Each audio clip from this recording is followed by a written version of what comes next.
Recording in progress. Hello, welcome.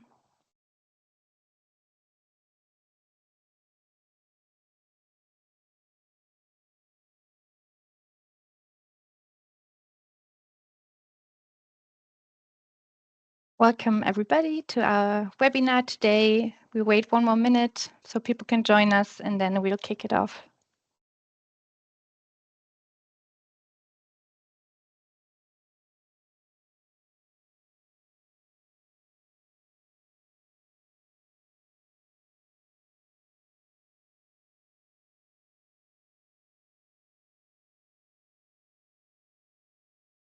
Okay, welcome everybody. It's my pleasure to welcome you to our webinar today, Credible by Design, Shaping the Future of Sustainable Chemicals and Materials. My name is Esther. I'm the technical lead for industrial decarbonization at RSB, and I have the pleasure to walk you through this webinar today.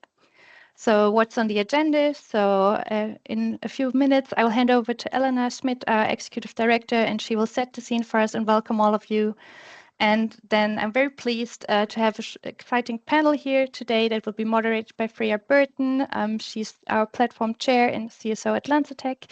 And we have three great speakers joining us here today, sharing their view on how to move from fossil to future.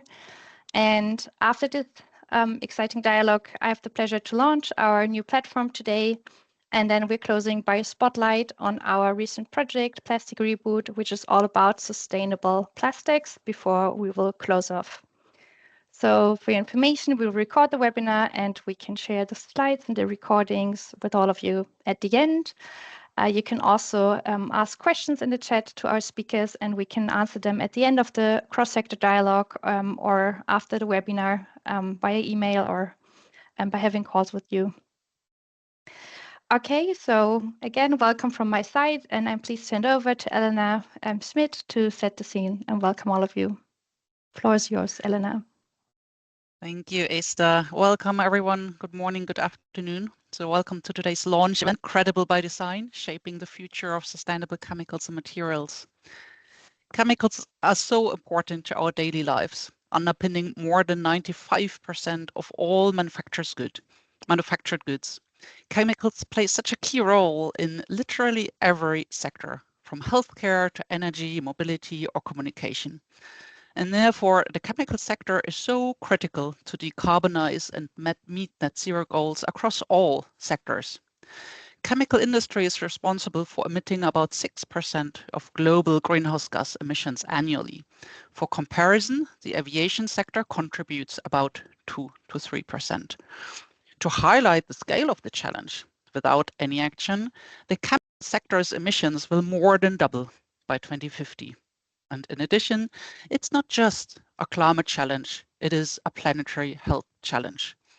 The world produces roughly 400 million tons of plastic annually, 99% of which are fossil-based. Between 8 to 12 million tons leak into the oceans every year.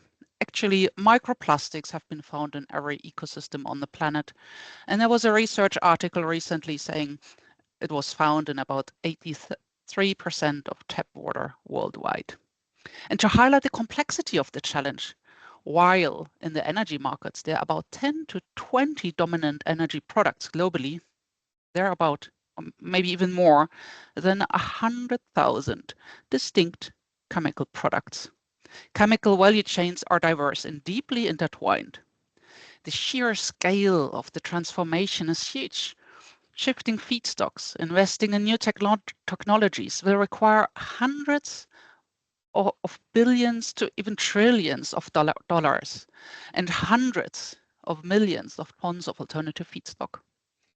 The market for sustainable feedstock is growing, but it still remains a small fraction of the total chemicals feedstock system. Many projects remain at a pilot or demonstration scale. Commercial, large-scale investment in alternative feedstocks for commodity chemicals is still very limited. The investment logic here is challenged by high capital cost, uncertain demand, and premium for green chemicals, limited to no incentives from regulators. There's feedstock sustainability risk, technology readiness risk, and so on and so on. So the gap between the required investment and committed investment is significant.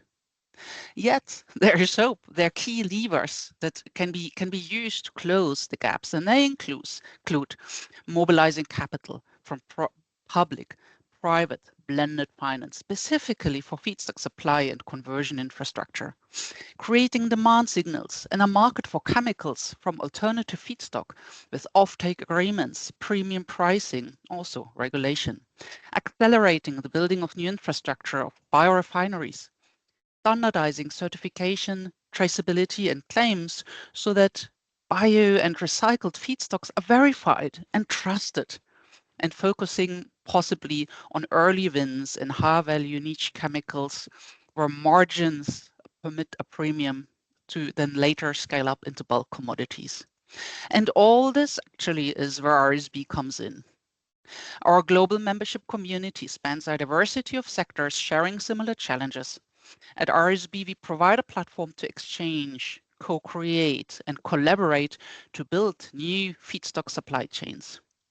Our sustainability standards guide feedstock availability assessment and early project development to ensure that a ramp-up of alternative feedstock supply does not come with unintended consequences like deforestation, competition with food or water availability.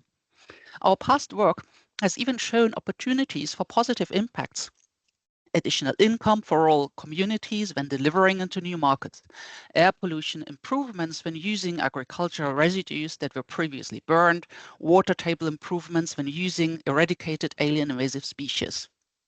RSB certification system provides assurance about the sustainability and the greenhouse gas emission reductions of alternative feedstocks and innovative materials, and credible claims with the already existing RSB Advanced Product Standard.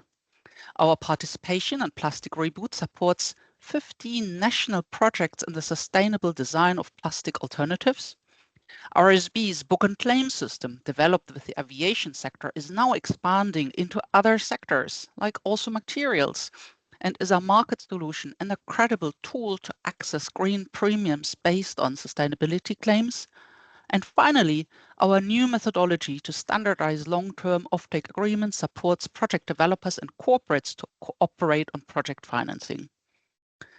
Chemical markets are one or even two orders of magnitude more complex than energy markets in terms of product diversity and value chain integration. And this complexity is a critical reason the sector lags in decarbonization and requires a fundamentally different chemistry-specific transformation approach, focused on feedstock substitution, but also circular design and collaborative value chain innovation, not just energy substitution. Without this acceleration and system-based shift, the chemical sector risks becoming a major obstacle to overall decarbonization efforts, particularly since many other sectors are moving faster. So the purpose of today, we will discuss these key levers to make sustainable chemicals and materials a reality, launching RSB's Sustainable Chemicals and Materials platform, announcing RSB's role in Plastic Reboot, and the opportunities to engage in this exciting work. And with this, I hope you will enjoy the discussion. Welcome again, and back to Esther. Great. Thank you so much, Elena, for setting the scene for us. So next, it's my pleasure to introduce and hand over to Freya Burton. She's CSO at LanzaTech, and she's advising RSB in the sector. And I'm super pleased that she also volunteered to chair our new platform. And also she agreed to lead our first panel here. So we invited 3 external speakers, and Freya will ask them some key questions, and they will share their perspective on what is really needed to transform the sector. So this over to you, Freya. Thank you, Esther, and thank you for those opening words, Elena. It's really exciting for me to be part of this new platform, as I've seen in the fuel space just how much of a leader RSB has been over the years in terms of creating really credible sustainability solutions and traceability for the fuel space. And it seems a natural extension to really dig deep into the materials and chemicals value chains. So as Esther said, I'm Freya. I'm the Chief Sustainability Officer at LanzaTech. And today I'm moderating this discussion, as you can see, a distinguished panel. We're going to be diving into the critical role that credibility plays in our transition to sustainable materials. And as you know, as Elena and Esther have said, it's that transition from fossil to future. And touching upon what was mentioned in the opening dialogue there, we often think about green premium of products, but we never really think about the fossil discount. So it's this concept that we're, having to pay for something by transitioning to something new, but we're not actually considering the externalities of what we have today with the status quo. So this is one of the challenges we're looking at, and I think we'll be talking about a little bit later on.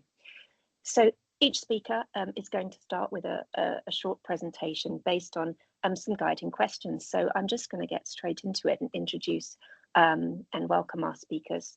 As you can see, we've got a really nice cross-section across industries here. And we're going to start with Anna Bernstein from Textile Exchange. And what we've asked Anna here really is to think about, from a standards perspective, why robust and credible traceability frameworks are essential for really driving real sustainability in the textile space, and how can collaboration across standards help? So over to you, Anna. Hi, everyone. Thank you, Freya. And just to start off with, I'm sorry, I'm not feeling very well today, so I hope my voice holds out for this presentation. But thank you for the introduction. I'm excited to be here today. My name is Anna Bernstein. I'm on the standards engagement team at Textile Exchange, and it's our team's responsibility to help stakeholders understand the technical content of our standards and also to take your valuable feedback back into our standard system to make sure they're fit for purpose in the future. And today I'm excited to talk about how Textile Exchange works to increase traceability and credibility in our standard system, and how we also prioritize engagement and partnership through this process as well. You can go to the next slide, Esther. Okay, so I'm just going to start off with some organizational context setting. Textile Exchange is a nonprofit, and our mission is to transform how the textile and apparel industry produces and chooses and reuses materials to benefit the people and places at the source. We achieve this through our theory of change, which is to scale the use of preferred production systems. And our overarching goal as an organization is to enable and guide the industry to reduce greenhouse gas emissions by 45% by 2030, a very modest goal. And we direct this at the beginning of the supply chain, which we define as the pre-spinning phase of material and fiber production. And in addition to this, through partnership, we also want to make sure that we are amplifying positive impacts in soil, water, and biodiversity as well. And this holistic set of impacts is what we refer to as our Climate Plus strategy. And this is really our North Star as an organization and something to keep in mind as I talk about the Materials Matter standard system. And we can go to the next slide, Esther. And now really to zero in on our standard system, as I talked about our theory of change earlier and scaling the use of preferred production systems, our standards is really a vehicle for verifying preferred production systems. So it's a really important core activity for us in achieving our Climate Plus goals.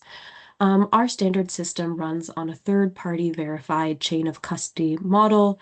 That is a very jargon-heavy sentence, but in simple terms, what that means is that each step in a supply chain, starting at the raw material producer, going all the way through to the brand level, must be certified and audited to our standards by a third-party certification body.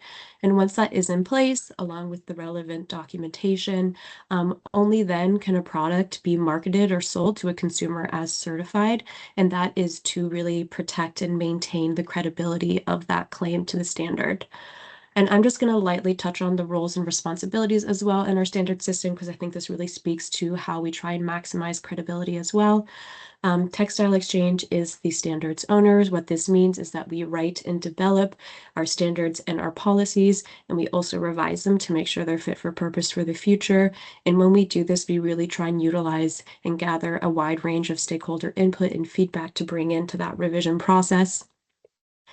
But looking at our certification bodies, they are really the ones who are implementing our standards on the ground and the ones who are certifying the 90,000 certified sites in our system.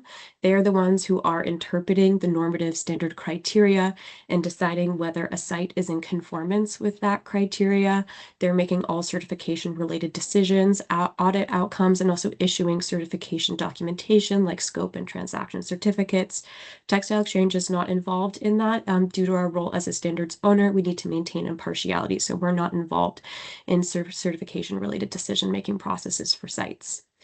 And then looking super quickly at the accreditation bodies, I'm not going to go too far into this, but essentially they're the ones who are overseeing certification bodies in our system and ensuring that they are operating with integrity. And the last layer that I want to add on here is that our standard system is code compliant with ISO's Code of Best Practice. And this is a best practice framework for voluntary sustainability standards. And this is just an extra step that we take to make sure that we are maximizing the robustness and the credibility of our standard system. And we can move to the next slide for Esther. Okay, but I'm really here to talk about our Materials Matter standard system and that transition. Hopefully you all have heard about this, but if not, just to catch you up, we are transitioning our current portfolio of standards to a more unified and harmonized standard system called Materials Matter over the next few years. The new Materials Matter standard criteria is going to be published on December 12th of this year. But the main purpose of Materials Matter is to incentivize and define best practices across different contexts and materials. We really want to support farms and recycling facilities around the world to drive beneficial outcomes, which align with that holistic set of outcome areas that I talked about in our Climate Plus strategy.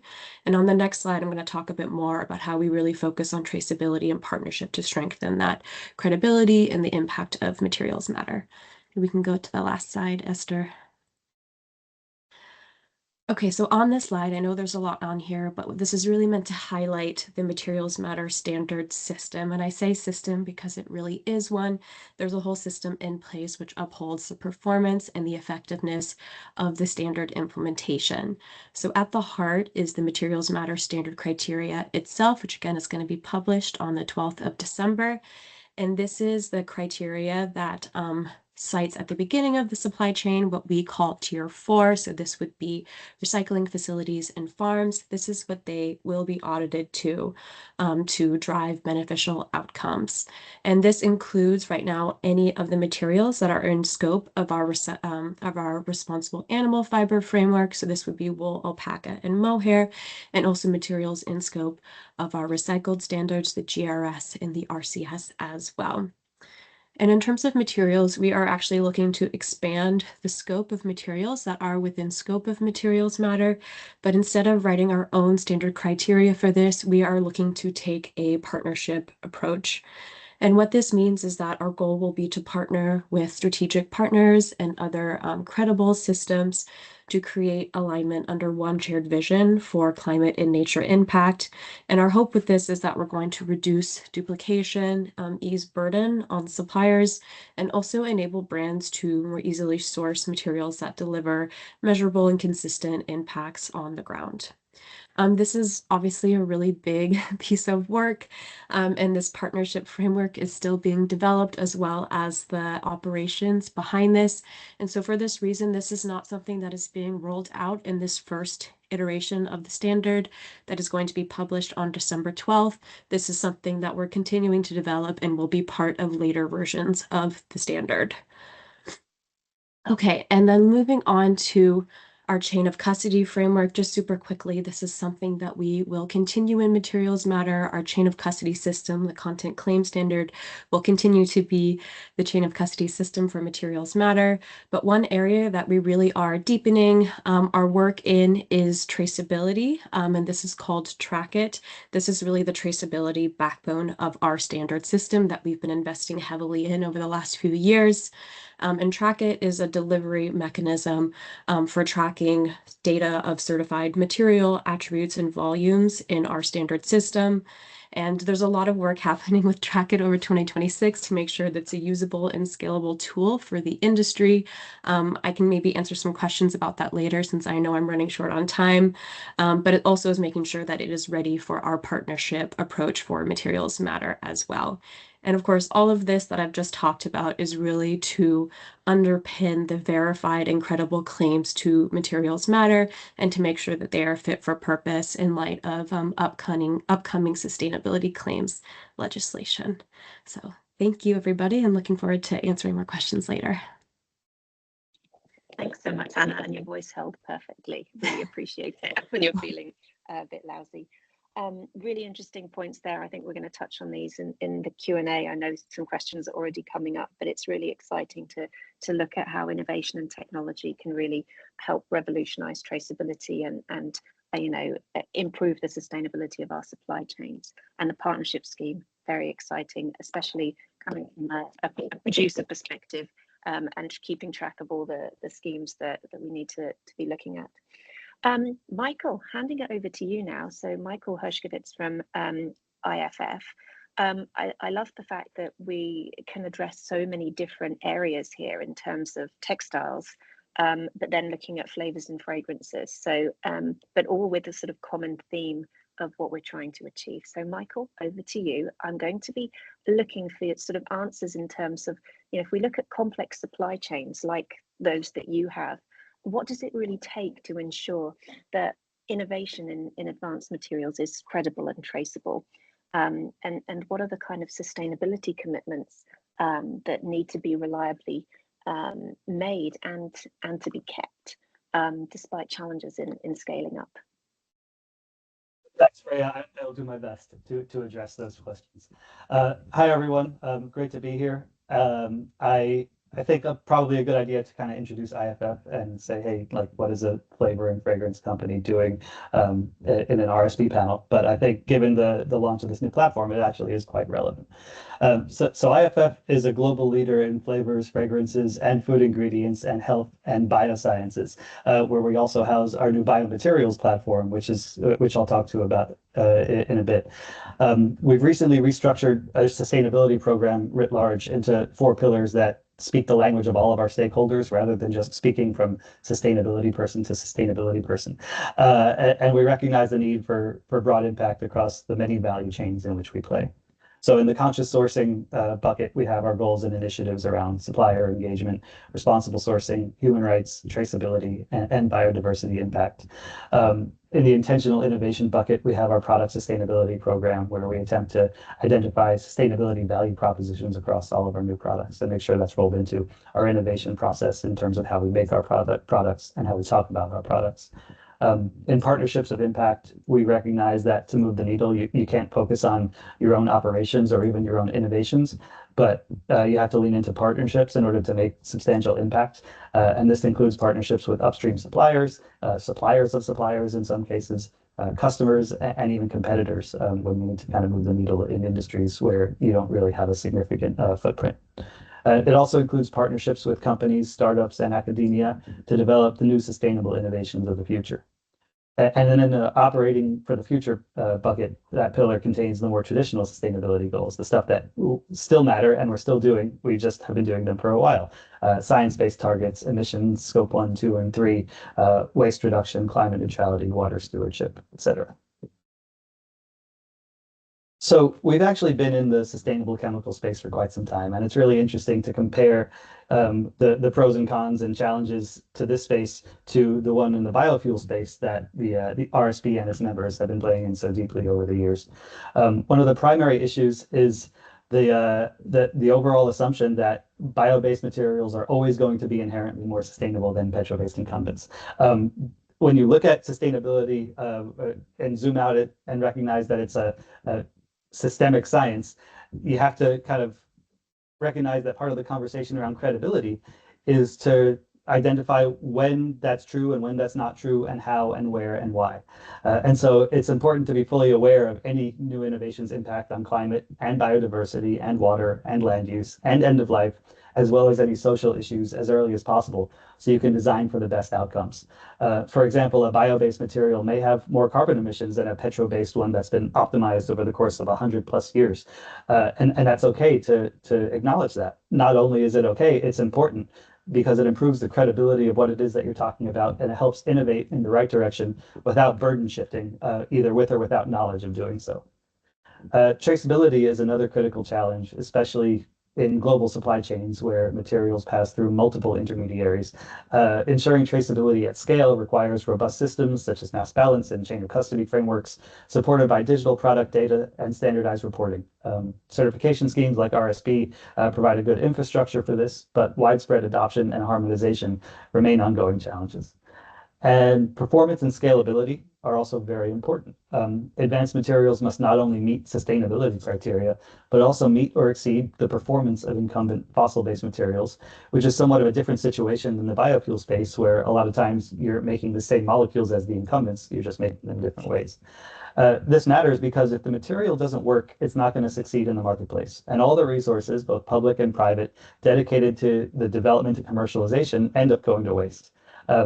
And this also includes meeting cost targets.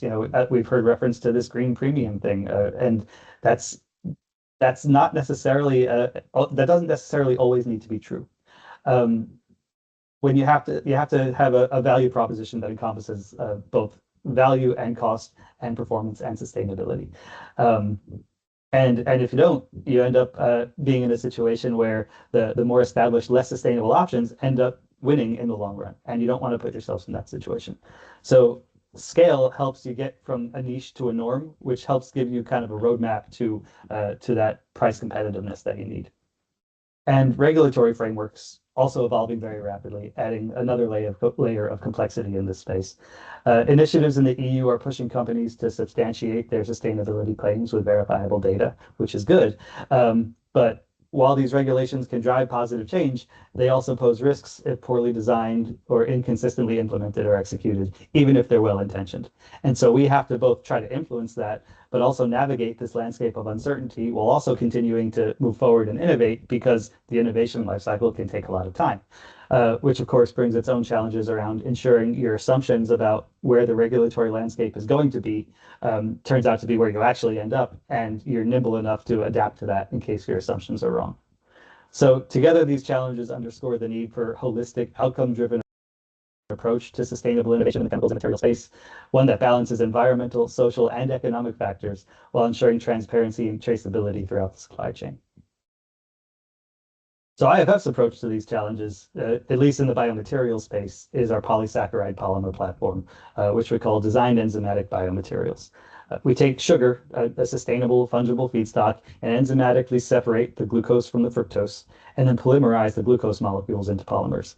And because glucose has several linkage sites and we can control the location and degree of polymerization, this enables us to develop many different DEB products from this platform with many different material properties in many different applications. We've already launched products in the home and personal care space that displace petro-based and non-biodegradable ingredients. And we see a lot of potential in others as well, from food packaging to wipes to industrial rubber replacements, textiles, and others. Because it's an enzymatic process, the yield is close to 100% when you consider our glucose polymer and the fructose co-product as everything that comes out of the process. So combine that with the fact that it occurs in an aqueous environment at near ambient temperatures, you end up with a very low carbon footprint, and even negative depending on your calculation methodology in some cases. But either way, it's far less than incumbent technologies in the applications we expect to play in.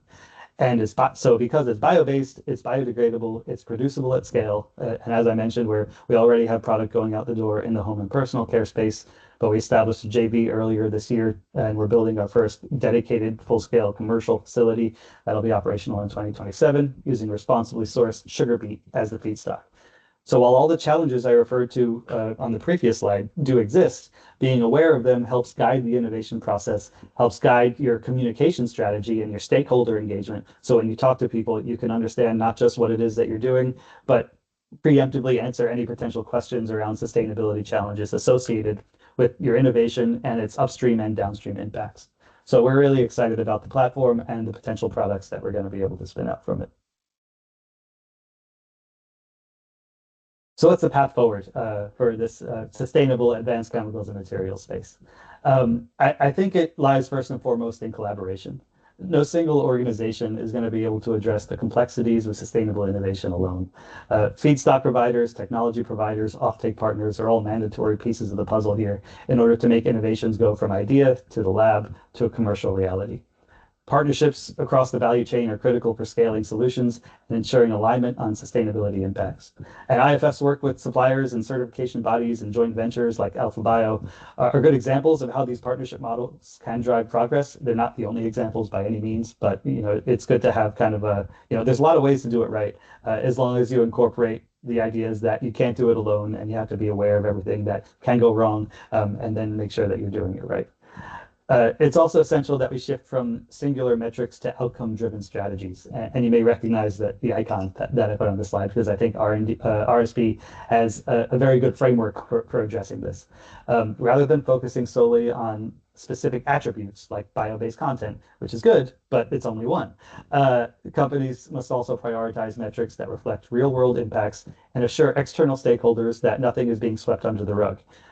This requires robust, transparent methodologies for calculating product carbon footprints, the biodiversity impact, and other sustainability indicators, while also embracing frameworks to standardize these methodologies so we're all designing and measuring in the same way. We also advocate for outcome-based regulations that focus on the right carrots and sticks. The right incentives can be the secret sauce to enabling an industry, and incentives that have the right intention but are poorly worded or poorly informed or poorly executed can ensure that we can go another 20 years without actually realizing the potential of this bioeconomy. So this includes the right carbon footprint calculation methodologies to ensure that biogenic carbon is accounted for.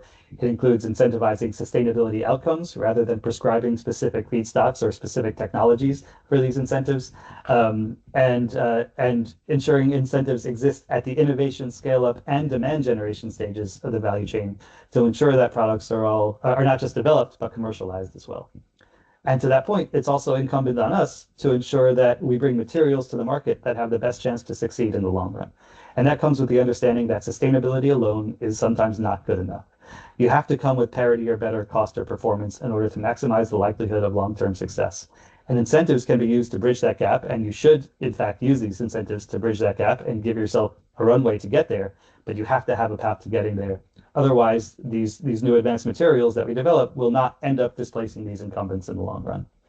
So ultimately, the goal is to create a resilient, scalable, and future-proof bioeconomy, right? So that means designing materials that not only meet performance and cost targets, but also deliver measurable benefits for people and planet. And by focusing on these outcomes, fostering collaboration, and ensuring regulatory environment has the right carrots and sticks, the industry can move beyond incremental improvements to finally realizing the potential of the bioeconomy that we all have seen for many, many years. And so with that, I will hand it off to back to Esther, I believe, or whoever's. Sorry. Yeah. I'll take it. Hi. Thanks so much, Michael. I mean, I think that there was so much in there. It sounded like easy. You've given us the kind of framework. Now we know what we have to do and deliver, and looks like you guys are a great example of what needs to happen. I've got a few questions that are coming up in my mind already to come back to you, but I think what I'm hearing, especially as someone who spends a lot of time in the policy, it's so important to have that focus on a holistic approach with outcomes-based thinking instead of very prescriptive input-based policy frameworks, which has kind of really harmed a lot of previous frameworks, let's say in the fuel space as an example. So I think this is a really good example of where the material space should be going directionally. And so now I'm going to move on to Jess Zoyner. I'm really pleased to welcome Jess to the panel. And really what I want to ask up front here, Jess, is, if we look at the, from WWF's perspective, what are the risks if this transition lacks that robust sustainability, credibility and traceability? But what are the opportunities if we manage to have both industry and civil society aligning? I think, one of the things that definitely came up, but as Michael talked about policy there, is, we can't move so slowly that the fossil, the the sort of fossil material space succeeds on price, and also if there are strict standards that kind of slow progress for this new transformative sector. So how do we balance ambition with pragmatism in terms of traceability from WWF's perspective? And also, how do we look at the opportunities that will come from alignment? So Jess, over to you. Thank you, Freya, and hello, everyone. Appreciate the opportunity to join today's conversation. I'm Jess Zoiner, a Senior Program Officer for Plastic and Material Science at WWF. And as Freya mentioned, today I'll be sharing WWF's perspective on the risks and opportunities in the sustainable material transition and how we can balance ambition with pragmatism to ensure credible, scalable change. Next slide, please. At WWF, our goal is clear: no plastic in nature by 2030. But to get there, we must reimagine how we source, design, reuse, and dispose of materials. Our plastic theory of change focuses on eliminating unnecessary plastic, shifting to sustainable sources, and improving material systems. Today, 99% of new plastics are made from fossil fuels, meaning they contribute to climate change from the moment they're created. We need substitutions for fossil-based plastic, like bioplastics and other alternative materials like glass, paper, and metal. And we also need to drastically reduce the amount of materials used altogether, a core principle of circularity. While we're working to reduce plastic use and improve recycling, we still need some new plastic for health and safety, but we don't need to make it from fossil fuels. That's where bioplastics made from seaweed, beets, or other plants come in. Bioplastics do hold promise, but they must be thoughtfully designed. On the next slide, I'll outline how WWF approaches this and what are the key considerations. So we recognize the need to adopt a one planet perspective, considering place-based impacts and ensuring infrastructure exists to recycle or compost bioplastics. Credibility really is the cornerstone of this transition. Without it, we risk slowing progress. And if the material transition lacks robust sustainability and traceability, we risk swapping one form of harm for another, from fossil fuels to poorly sourced bio-based inputs. But there's a huge opportunity here.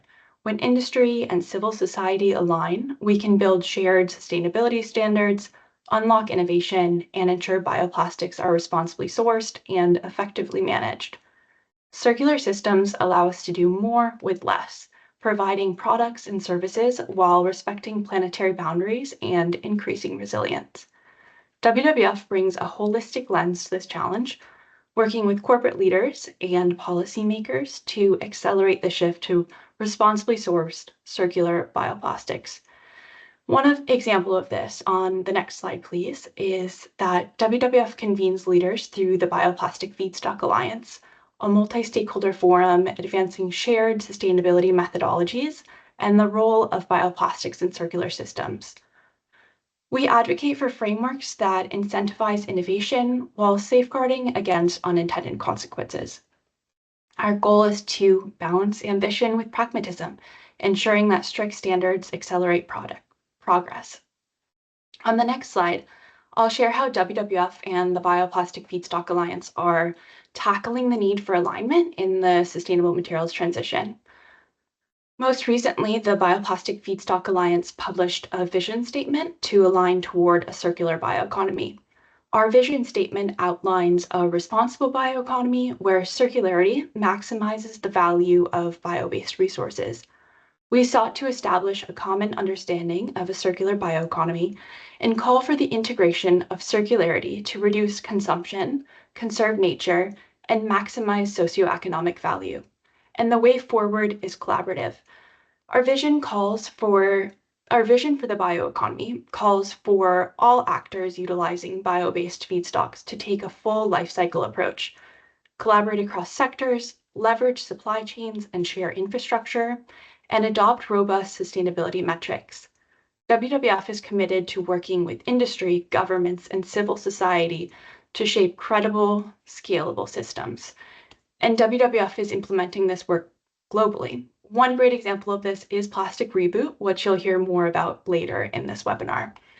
So thank you so much for the opportunity to speak today. I look forward to continuing this conversation and advancing responsible material systems together. Back to you, Freya. Thanks so much, Jess. And I love the little teaser there for the Plastic Reboot. It's going to be an exciting thing for everyone to see shortly. So I will open it up to the audience for questions. Feel free to start putting some in the chat from now on. I did just have a look and didn't see many, but please feel free to put them in there and we'll either read them out or call upon you. If Esther, can you take control and do the get rid of the slides? Fantastic. So I wanted to open up the initial question, and maybe I'll start with you, Anna. What's one shift that you think the sector really needs to do to close that credibility gap? Yeah, absolutely. I think I'll take this as an opportunity to speak a bit more about traceability, since I wasn't able to dive too deep into that in my presentation, but it's really critical to maintaining trust and credibility in a standard system. And it's something that we've been really prioritizing and investing in, particularly over the last 5 years. And we're working to build our traceability system, which is called TrackIt, and kind of our North Star goals for that is that it, ultimately maintains trust and credibility in the standard system. We're not pursuing traceability for traceability's sake, but really, again, to tie back to that credibility in our standards and our claims and the work being done on the ground there. And also, we heard from all of our stakeholders that it needs to ease burden in the supply chain, particularly around transaction verification, and that it also needs to be interoperable with the systems and the tools that people in the industry are already using. We're not a tech company. We're not looking to develop a competing traceability tool on the market. We just really want to be able to sync up with the work that people are already doing. And then also, of course, that this is something that is set up to support data agreements and sharing with partners with our Materials Matter partnership framework as well. So we want to make sure we're set up for success there. But in all transparency, when we started this journey, we were not close to those goals. I think as anyone familiar with our standard system knows, in the beginning, it really was a very PDF-based system of scope and transaction data that was quite disaggregated. So the first step in moving towards this was for us to create a centralized database of all of this information that was uploaded directly to us from the certification bodies in our system. And that was something that took us quite a long time. It was a really big lift for the certification bodies in our system, but we're happy to say that we're in a really great place with that now. We have really high levels of data completeness and quality. And with that foundation, we're able to really push forward in our traceability work. In particular, we've been able to start testing out a more digital alternative to transaction verification. So an alternative to transaction certificates. We've been testing that over the past few years, have learned a lot, received a lot of great stakeholder input, and we're bringing those learnings into a lot of the testing of kind of an updated TrackIt traceability system that we're testing over the course of 2026. So a big part of that is this digital, alternative traceability pathway to a TC, which we're calling an e-transaction. We're testing how a supply chain can have a mix of e-transactions and transaction certificates. We've also developed our own user interface where organizations can apply for their e-transactions. This was something that was in response to a lot of stakeholder feedback based on pain points that we had heard in the TC application process in particular. So we really are looking to address that with things like pre-populated information, bulk data upload, and then also a way to really build out a material ledger on the back end of that user interface that can verify certified volumes and be a single source of truth for certified inventory in the system. So this is really what we're working towards. And again, we hope this is something that's going to be instrumental in, again, building that trust and credibility, and also something that enables deeper collaboration, particularly under the Materials Matter standard system as we build out those partnerships further. Thanks, Anna. I mean, I think it's interesting to hear that, and I think there's been a couple of people in the chat, there's a lot of different systems, databases and things, and having that, so, we're unfortunately in the doing the hard work bit of the shift, but being able to do that and then have that in place will really make life a lot easier and create that kind of, well, as Michael said, that holistic way of looking at things, because we're all looking at the same types of things, not just one. But also it helps, say, ease the burden, so it doesn't become such a chore to like, oh, I have to go and get this, done. Makes it a lot more straightforward. So yeah, I think that the tech advances and innovation are really enabling this shift to happen.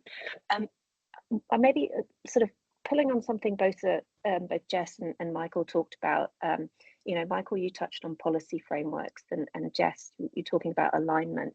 I mean, how do you what do you think was, or maybe Michael, could you give us some examples of like successful collaboration, or maybe from a policy perspective, or how can industry align or collaborate to move the needle in some of these challenge areas? And maybe Jess, you might have some further examples as well.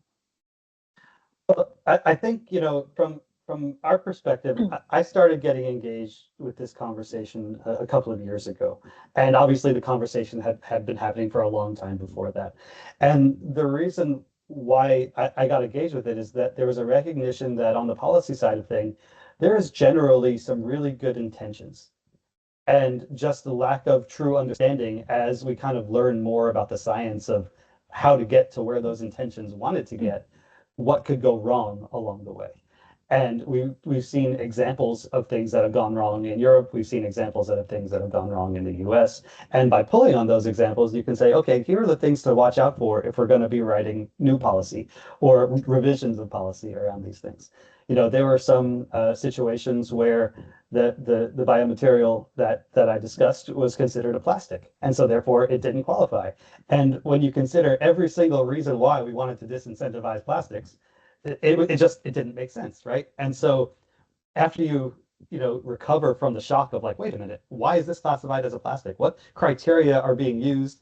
And if this is wrong, what criteria should be used, to really kind of lay out? And sometimes you have to get really wordy about it and full of caveats, but you have to say, okay, if this is the spirit of what it is that you're trying to do, here are the things that have to be true in order to reach that spirit. But then also at the same time, be aware that you can't make it too prescriptive and set the bar so high that nothing ever gets through.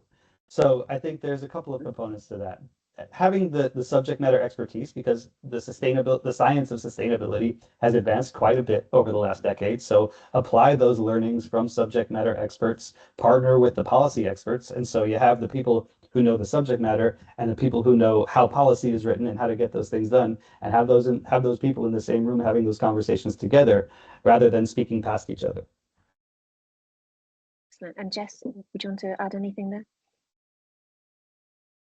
Yeah, I think from my perspective, really breaking down silos will be key. So, working with peers across topics to find points of alignment is where we could close some significant gaps, especially in cross-sector work. So that's really why I find the Sustainable Chemicals and Materials platform so exciting that RSB is launching here. And then, initiatives like this platform really help to break down the silos between stakeholder groups and sectors and drive progress. So from my experience, RSB does this really well in their platform work by identifying existing methodologies and criteria that can be reapplied in other settings, and by working with broad stakeholder groups when developing new tools to ensure credibility and align frameworks. I think also these collaborative working groups to dig into challenges, foster more alignment, and amplify already existing resources is really key. And beyond that, aligned implementation is important. So for example, Reboot, which I mentioned and we'll hear more about, but moving towards implementation once we have that broader stakeholder alignment as well. Thank you. When we look at implementation, I also then sort of jump to we're talking about the how we're going to get there, and then we get there. But I also want to think about how we communicate this, and the importance of communication, because we're pretty much all, singing from the same sheet here. We know why it's important and where we have to go. But how do you communicate that to others, be it policymakers, be it to other customers, in your sort of stakeholders in your respective areas? And importantly, how do we get consumers to understand the importance of this transition, and credible claims? I think I'm not alone when I look at labels, just as an example, on something as straightforward as a bottle of shampoo. How many different sustainability labels are on there, and it gets overwhelming. So how do we communicate this effectively? I usually use the kind of benchmark of how do I explain it to my mum? Like, how do we make a sort of a normal person? I don't count any of us here as normal, because we're living this all the time. So how do we effectively communicate this to a broader audience? And maybe Anna, I'll start with you and just sort of move along, and then I see some questions popping up. Yeah, absolutely. No, I think this is a really important question, because all of us kind of in our sustainability silos, it's very easy to kind of be in the weeds about how we talk about all of this. I know, at least speaking for myself, with standards can be quite technical and hard to kind of bridge that communication gap with stakeholders about what it really means. For us, that was really a major intention behind Materials Matters. Right now, we have 7 input standards in the textile exchange standard system. They have different material focuses and areas of impact. They're created at very different times to fulfill very different industry needs. And something that we heard was that, while they're widely used and consumers, they've been around for a while, so there's some awareness, but it's really hard to know what they stand for and how they are different from each other. So partially why we made Materials Matter was because it is one name, logo, and then also stands for a harmonized level of, impact outcomes behind that name and that logo as well, that we can really singularly focus our communication on, and make sure that that can be understood, because there's not that variation that there might be now. So that was something that was really important to us, but while maintaining also that identification of the material and the integrity of that material as well, since, we know also that our material producers are very proud of what they're making. We want to make sure that that's visible to consumers as well. But that was a big reason for doing what we were doing. We think we need to streamline the amount of standards that are out there that consumers are being bombarded with, and make sure that there's a lot of verification behind the claim that's being made, so that we can build that trust there too. Absolutely. Jess. Yeah, thank you. I think it's a great question, and we think a lot about hosting like convenings in person, for example, getting groups together. The WWF team does this quite a lot, and convening different groups. So, example, bringing policymakers and companies and other NGO leaders into the same room to chat about these really challenging issues and identifying ways to move forward together, and finding common understanding, I think, is just so key. And we also know that, of course, the public wants change, and they do find these labels confusing, right? But for that, I would say that we do need policy solutions. It's not just on the individual to solve the plastic waste crisis. We can all only do so much with the recycling infrastructure we have access to, and whether we have reuse kind of in front of us or not. So really looking towards the policy solution set that I think would really drive the change that we need to see and make it much more accessible for the broader public. And Michael, your perspective? Sure, yeah, and Jess, that last piece about being accessible is super important. This is the first time that I've seen credibility highlighted as like on the top line for what it is that we're trying to do here from a sustainability perspective. And Freya, you're absolutely right. There's a science-based and a data and a metrics-based component of credibility, but there's also a perception-based component of credibility that we've struggled with as an industry, as a sector for forever, really. And so I think making things accessible to consumers and the general public is really important. And again, understanding that good intentions don't necessarily yield great results. You know, everyone wants to talk about how their standard and what their company is doing can be better perceived by the public. And what that means from the public perspective is that you're getting bombarded by a whole bunch of different messages and a whole bunch of new things and new standards and new certifications all the time.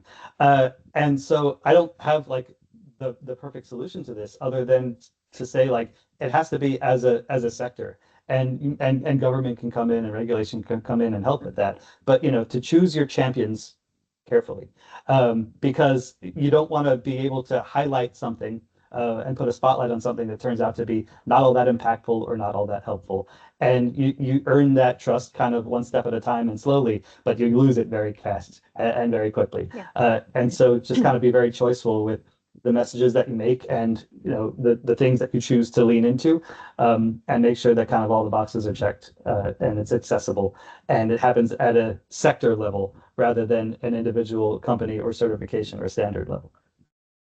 Thank you. And I think that's important that we're in the building stage. It does take time, and and I can probably testify this is, there's a lot of information you're going through, but it's worth it because if you get it wrong, it will all come crumbling down pretty quickly. So we've really got to build that strong foundation.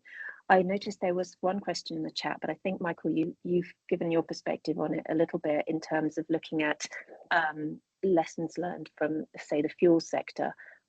Using something as the European legislation for renewable fuels as an example, where are there lessons to be learned?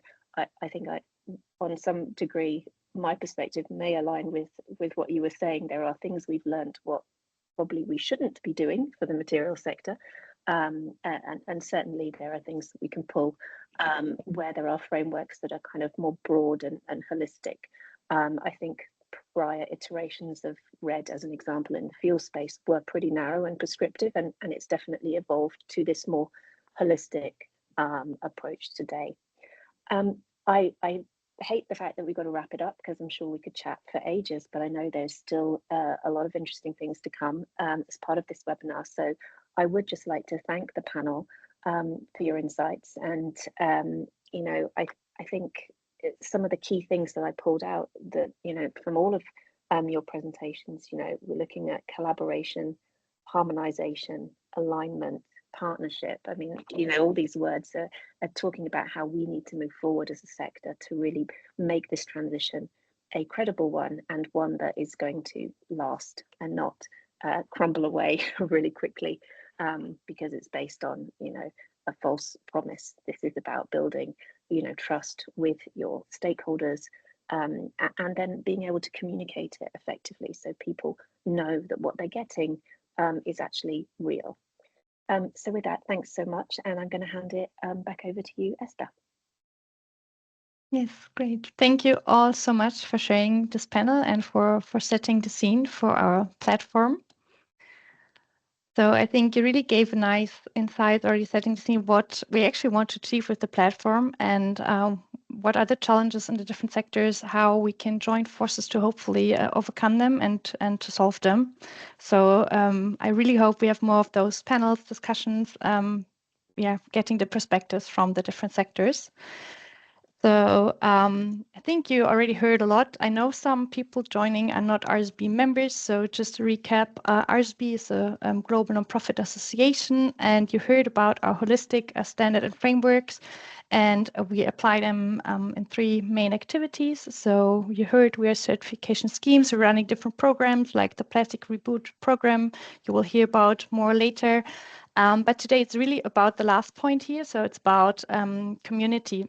So at RSB, we bring together our members and stakeholders to advance solutions in all types of sectors. And just showing here the platforms we are running in 25 to really advance the transition of industries. So besides fuels, of course, we're working book on claims, standard setting, Power-to-X. And it's my real pleasure today, to launch the platform together with all of you, which is called Sustainable Chemicals and Materials Platform. So what's the purpose of the platform? So it's really there to foster the discussion and adoption of non-energy materials derived from bio-based or other sustainable and renewable feedstocks, ensuring the development of sustainable and trustable supply chains. And we do this the RSB way, so we do it collaborative. So the idea is really to bring together stakeholders from all the sectors, as we heard today, to jointly advance the transition, develop tools. And we've been working a lot with our members to come up with main themes of the platform. And those are the 3 themes that we want to start with. So the first one is building markets with integrity. So it's about flexible traceability, but also a lot about credible claims and demand creation, also how to communicate it. Then the second one is about systems alignment. So sustainability challenges to hopefully really close or not be working in silos anymore. And the third one, also discussed a lot, it's about policy and regulatory alignment. And what are main outcomes that we want to achieve? So really have a shared understanding across sectors. What are challenges? What are opportunities? Where can we work together? How do credible claims could look like? And again, convene stakeholders across sectors, NGOs, but also industries in the platform to jointly work on those solutions.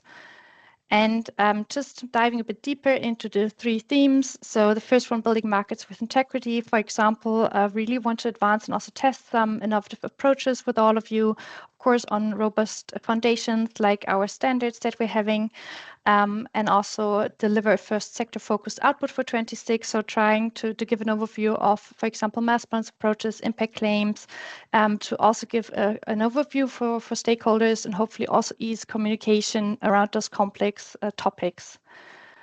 Then the second theme, it's about sustainability challenges and systems alignment. So here again, we are very much aware that all sectors and materials that we are covering in the platform are very diverse. They have different challenges, end-of-life challenges, sourcing challenges. And here it's really about increasing knowledge on how they can collaborate together and how we can address those challenges.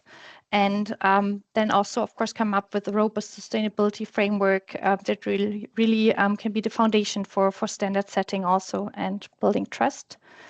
And then the last theme, it's about policy and regulatory alignment. So as you heard, policies are really key to drive this transition. And we, for example, want to publish a regulatory and policy landscape brief, giving overview, giving some guidance, also touching upon existing policy, but hopefully also influencing upcoming policy in the European, but also global context, and then also provide recommendations together with all our stakeholders in the platform. So because all of this might sound a bit abstract, I just picked some examples of work that we have already done in other platforms, and I'm sure we can build on it and learn from it. So one example is our book and claim platform. So there, together with the stakeholders, they developed, validated, and implemented sustainable aviation fuels book and claim registry. So it's up and running already. They're really helping scale up the market. And it's constantly improved. So there are ongoing stakeholder consultations with the members and beyond to really ensure it's robust, it's improved, and it's adapted continuously. And I'm very excited to let you know that this will also be expanded in other sectors. For example, we aim to expand it to the steel sector, and there is a dedicated webinar just around book and claim. And I'm very hopeful that with this platform in the next years, we'll have joint workshops, meetings with this platform to also see if or how we can develop solutions for the chemicals and materials sector here. Then another example I brought here is the PowerTX platform. So here, together with the stakeholders, we developed a voluntary market standard for fuels coming from PowerTX processes. So it's the RSB Global Fuel Certification and Standard, and we're constantly engaging there on the platform with stakeholders to improve the standard and also, for example, keeping everyone up to date about what's happening globally, but also on a European level with standard setting procedures like CORSIA or EURED. Then another example is the Sustainable Marine Fuels platform. So for example, here a white paper was developed with everyone in context of the ongoing IMO discussions, so to guide or to give recommendations on how to decarbonize the maritime sector. And last but not least, we recently developed with 2 platforms, so lots of joint platform engagements, recommendations that were presented to or in direct exchange with the European Commission to actually strengthen the robustness of EURED recognized certification scheme. So I think this is a very nice example how policy interactions could look like also for our new platform. And just to share, so who can you expect? So the platform is, of course, open for RSB members across our 5 chambers. So we have producers, processors there, markets, finance, industry adoption, but also the social and equity livelihood chamber will likely be represented and supporting us there.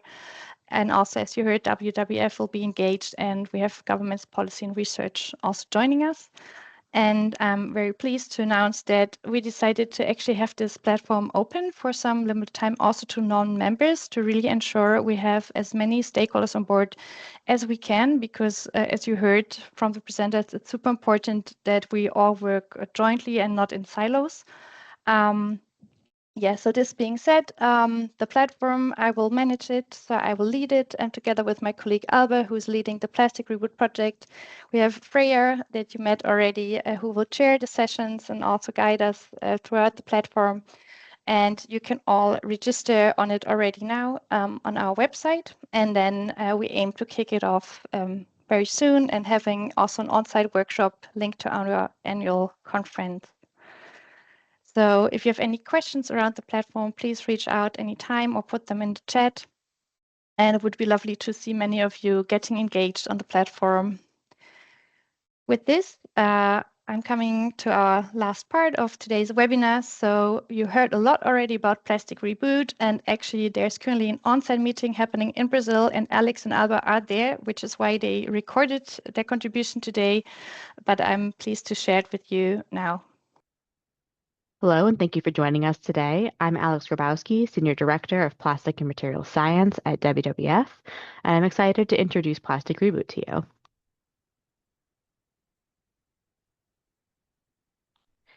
We all know plastic pollution is a global crisis impacting communities and nature around the world, and packaging, including the food and beverage sector, is a large user of single-use plastic.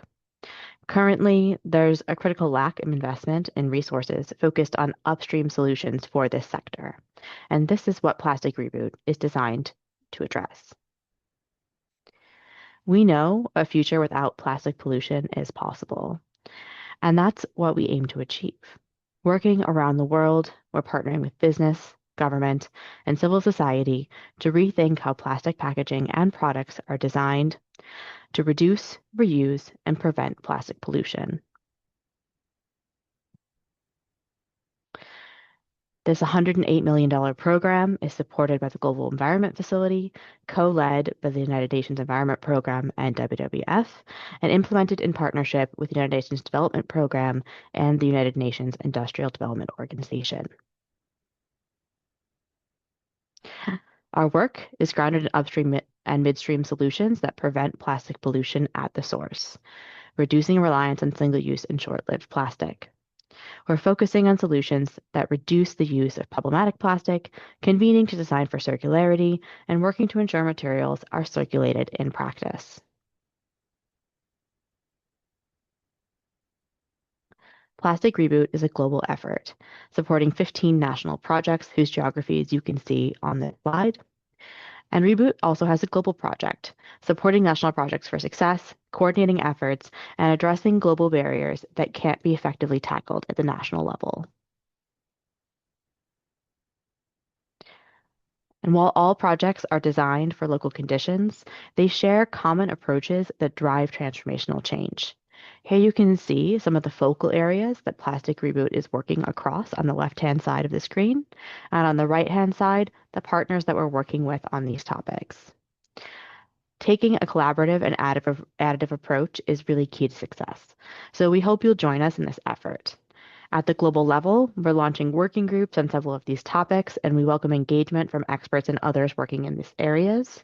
And if you're part of the private sector, we're setting up a specific collaboration group at the global level to foster connections between the private sector and national projects.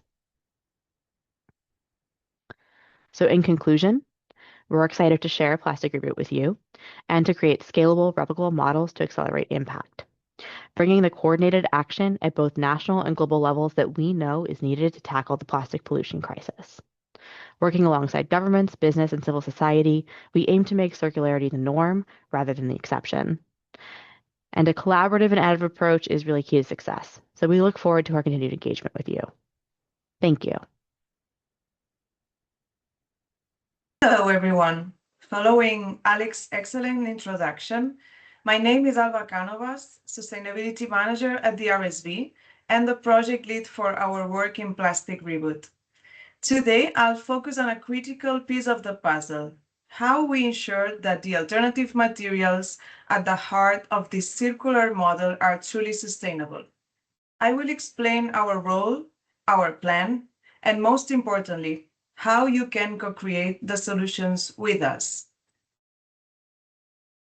We're truly excited to be part of Plastic Reboot as the executing partner for the alternative materials component. As Alex mentioned, the program tackles the plastic waste crisis through a holistic and circular model. While our partners focus on upstream solutions like policy and reuse systems, our specific mandate is to tackle a critical question: sustainable compared to what, and how do we know? So our role is to ensure that when national projects choose alternative materials, be they advanced materials or bio-based solutions, they do so with integrity, using robust methods that integrate all pillars of sustainability and actively look out for unintended trade-offs. We are here to build the trust and the tools for making the right choices. So how do we build this trust? At the RSV, we don't start from zero. We bring to the table over a decade of experience and globally recognized framework for sustainability. Our principles and criteria are the DNA of our standard. They are a comprehensive blueprint that covers the full spectrum of sustainability, from climate and soil health to human rights and economic viability. In Plastic Reboot, this robust foundation will be our compass. It will guide us as we define what sustainable means for alternative materials, ensuring we don't solve one environmental problem by creating another. To translate this principle-based approach into practical action, our work is structured around 3 interconnected cycles: define, assess, and share. First, we define a clear and credible sustainability framework for alternative materials. Second, we assess the real-world knowledge gaps and feedstock availability. And third, we continuously share and convene expertise to ensure our work is grounded and relevant. The ultimate output of this process will be practical step-by-step guidance and tools specifically designed to help national projects make informed decisions when replacing fossil-based plastics in food and beverage packaging. Let me break down these cycles into our key work streams and the concrete outcomes you can expect. First, defining sustainability. This starts with a comprehensive literature review and expert consultations. The outcome will be a definitive brief on sustainability, considerations, and the flagship deliverable, a practical step-by-step guide for selecting alternatives. This guide will later be packaged into e-learning modules on the RSV Academy. Second, addressing knowledge gaps. Here we engage in a needs and gaps assessment, including interviews with regional actors like many of you, and map local feedstock availability. The outcome is a clear set of actionable recommendations to address the most critical knowledge gaps. And third, share and convene expertise. This is the thread that runs through everything. It's about convening consultations and facilitating knowledge sharing. This workstream is the direct link between this platform and the Plastic Reboot project, ensuring everything we produce is co-created with your expertise. This brings me to the core of my message, your role as co-creators. This sustainable chemicals and materials platform is the engine of our work. Your expertise is not just welcome, it is essential.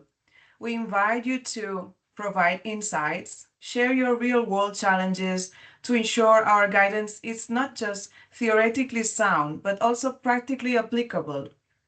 Review content, bring critical friends, help us test, stress test, and refine the step-by-step guide and other tools.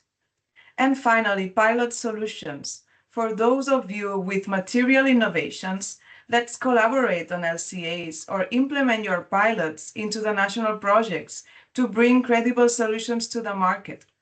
So this is a two-way street. We will provide you with robust frameworks, and you will provide the ground to make them work.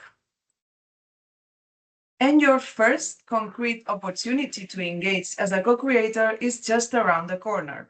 We are thrilled to invite you to a dedicated workshop at the RSB Annual Conference in Geneva this December. This won't be a traditional lecture. It will be a hands-on collaborative session where we will open up the first draft of our step-by-step guide. This is your chance to get a first look, provide direct feedback, and help us shape this crucial tool from the very beginning. Your input there will be instrumental in ensuring it meets the market's needs. We sincerely hope to see you there. To wrap up, our role in Plastic Reboot is to be the architects of trust for alternative materials. We are building the frameworks and tools, but you are the ones who will bring them to life. Our next steps are clear: to develop these resources with you, starting at the annual conference and continuing through this platform. Together, we can move beyond simply swapping one material for another and instead build a truly sustainable and circular future for materials. Thank you. We are excited to build this future with you. Please don't hesitate to reach out. Lovely words from my colleague Alba. So I think she said it all. But also from my side, an invitation for all of you to join us in person at the annual conference in Geneva. As said, we'll have a workshop to discuss Plastic Reboot, but also to really decide what to do next with the platform, what to start with, what to focus on in 2026. So we would love to see you there in person. And with this, I'll hand back over to Elena to close. Thank you, Esther, and thank you everyone for joining us, for participating in the conversation on the panel today and listening in. I hope you enjoyed today's discussion and leave today with inspiration, with new energy, and encouraged to tackle the challenge ahead, encouraged to engage with us and collaborate. The moment to act is now. So I invite you to join the RSB Sustainable Chemicals and Materials platform to collaborate with RSB on sustainability standards and new innovative approaches like Book and Claim, to engage with us via the Plastic Reboot project that Alex and Alba spoke about. And of course, please join us at the annual conference to contribute to setting the platform goals for 2026 via this dedicated workshop during the collaboration day, and join the discussions during the main conference day. So I hope you see us there and we will see each other there. And thank you again for tuning in today. I wish you a very good, energetic rest of the day ahead, and most importantly, be well. Bye. Thank you so much also again for the speakers. Thank you, Freya, for moderating. Bye-bye. Thank you. Bye-bye.